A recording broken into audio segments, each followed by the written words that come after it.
an event that forever altered the course of race relations in America. As our image reveals itself, the 1957 school year is about to begin, and an angry mob is trying to stop 9 black students from entering Central High in Little Rock, Arkansas.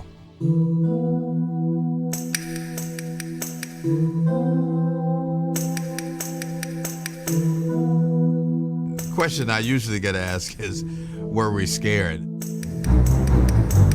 I think initially we didn't anticipate clearly all of the violence and turmoil that occurred. The first day that we attempted to go to school, 8 of us were at one part of the school and Elizabeth Eckford was at another part. And it was the mob that followed Elizabeth.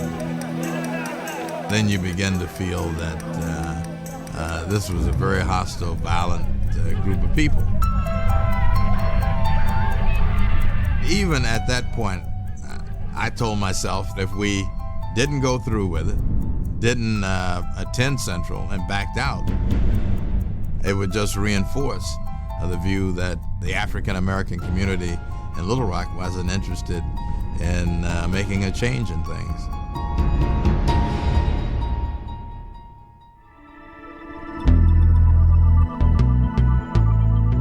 During the 1950s, African Americans throughout the country were trying to make their voices heard.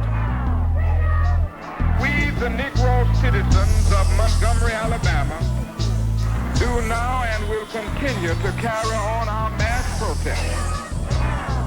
The driver demanded that I give this seat up for a white man. I didn't feel that I was being treated as a human being. I refused to give up this seat. I said no. Little Rock was a year after the Montgomery bus boycott. So we had seen the impact of Rosa Parks and the beginning of Dr. King's career, and knew that things could change. All in favor, let it be known by standing on your feet.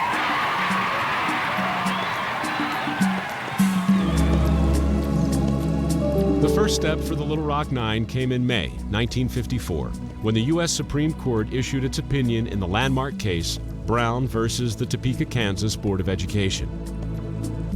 Separate but equal was inherently unequal, and integration was now the law of the land.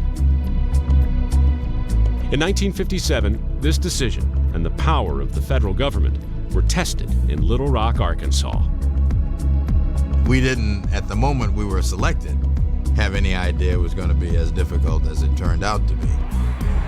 In the face of protests at Central High School, the governor of Arkansas, Orville Faubus, calls out the National Guard. His official reasoning is to preserve the peace and prevent violence. It clearly wasn't to protect us. It was to make a symbolic stand. It was to protect the way of life in the South, because they barred our entrance. Hoping to throw open these school doors, President Dwight Eisenhower does the unprecedented. He calls in the 101st Airborne Division of the U.S. Army. I think President Eisenhower wanted to show that the federal government was supreme in this, and they could have done what they needed to do with 100 troops. But 1,000 paratroopers was really meant to send a message. Under the guard of the U.S. Army, the students are finally able to do something seemingly very simple: go to school.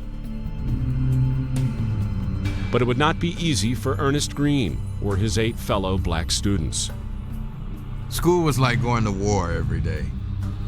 The walks from class to class were where, you had a lot of harassment, a lot of physical violence. But Ernest Green persevered, becoming the first black graduate of Central High School with the class of 1958. Green would eventually go on to a successful banking career and government service in the Carter administration. But in 1958, integration was not complete in Little Rock. The following year, Governor Faubus closed all public schools in Arkansas instead of complying with desegregation. Schools in Arkansas would not be fully integrated until 1972.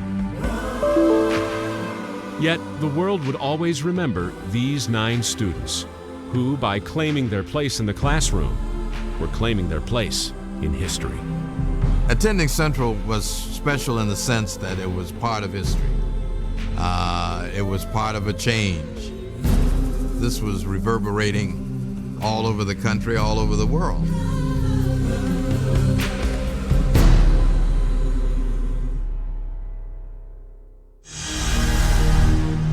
Ernest Green wasn't the only member of the Little Rock Nine to make a name for himself. What happened to the rest? Well, one's a magazine publisher, another a social worker. There's also a teacher, a realtor, 2 writers, an accountant, and a clinical psychologist. Seems they did pretty well, all things being equal. For the History Channel, I'm Mike Rowe.